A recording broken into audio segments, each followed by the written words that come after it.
bay ule voin chu roti kan ron siam dona ata hi gram zali ka mang dona ni heta hianin tui hi tlem hianin ka leanga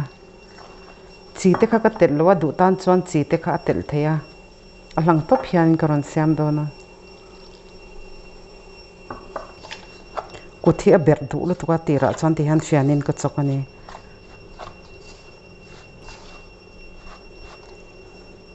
kutin ka lo met to dona ni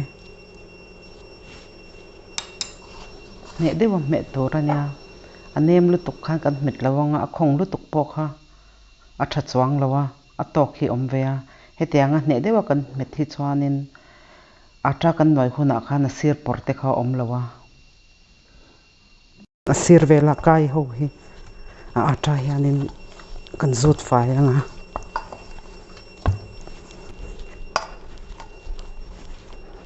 ti hian hi kot hi kan huma heti hianin ne dewa kan me hianin a tuite po kha tui bika po thadu bik boka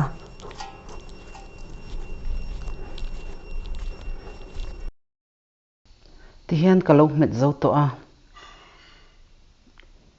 pawa khat o mania hei hi kem hi ka mang banga tui hi engzat nge ngai don engza nge ngai ti hi chu soi hi a hara ti hian a nem dan hi tok che ani minute som kan lo da don ani kan khu nga ti hian minute som kan lo che to hei hi kan lo noi to don ani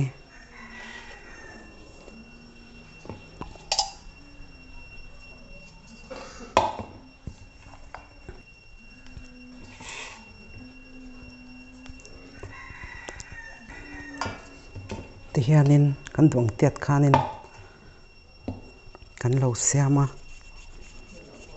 hei hi te hian kan ti bial venga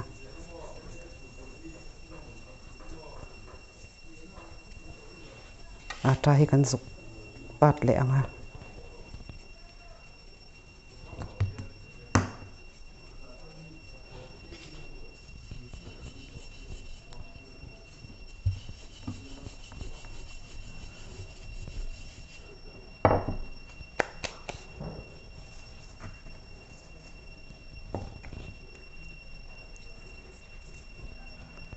hi ti hian rol mum hi poimo ve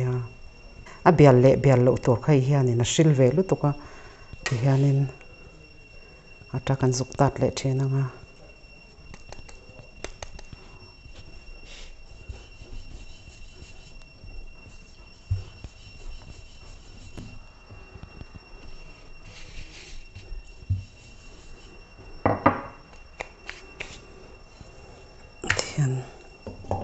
a bet deu kha chan ata kha kan zutat le me thin don ani hi chu a ben fai thei ve kha ata kai te hi chu engma poi lawa hemi bial hi a poi mo kan ti kha hi bial that chuanin kan ata noi po kha a bial thadu be kha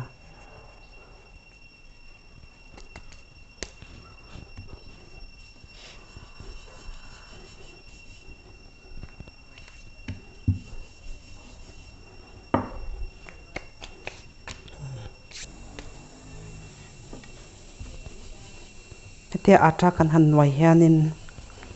rol thei ang ber hian noi tum turania a in cha hlei lo turania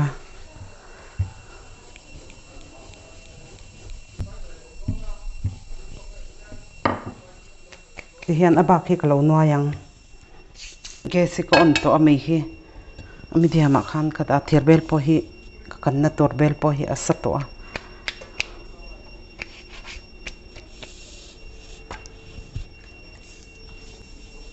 thei kem in aron por ve to hei hi kan let don ani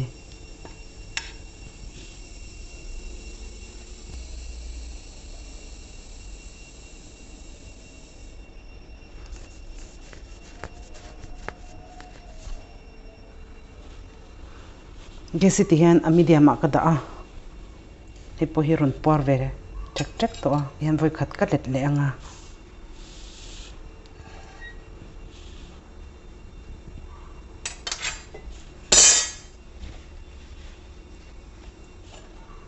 chon hi ka ro to don ani gesi ka da sanga te hian kan nuai hne boka puar tha khop mai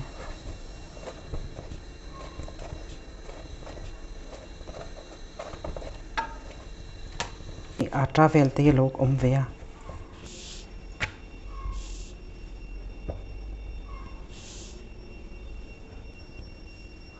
hetia kan han thla ki chuan rei hi angai lawa aron puar deuh thet anga kan let mai don ani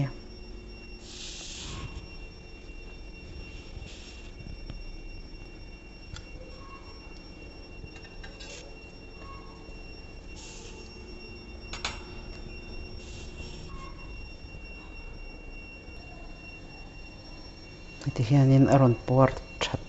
puar to a hei kan ro le don ani a chung lam kha ti hian a hnuai lama kan da anga gesi kan da sang anga che ne na khatia kan zuk ro thei lo po khan hete ang hianin a ro thei tho ani hete anga chapati han siam hi chu risel mei ba ka tui em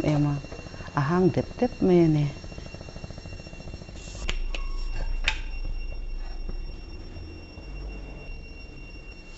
ti hian gesi medium a ka da a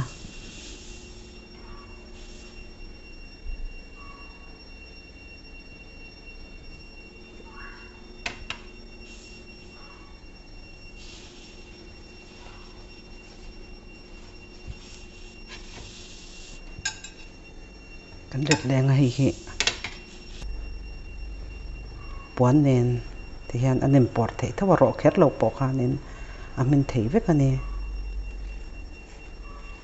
ti hian na lutuk lovin kan nem kwal venga a por du em ani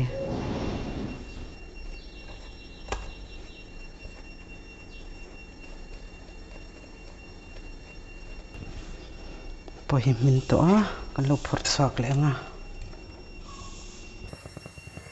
ti hianin a nuai hi fu chuanin a puar thadu thei khop me a ke te ni lo chuanin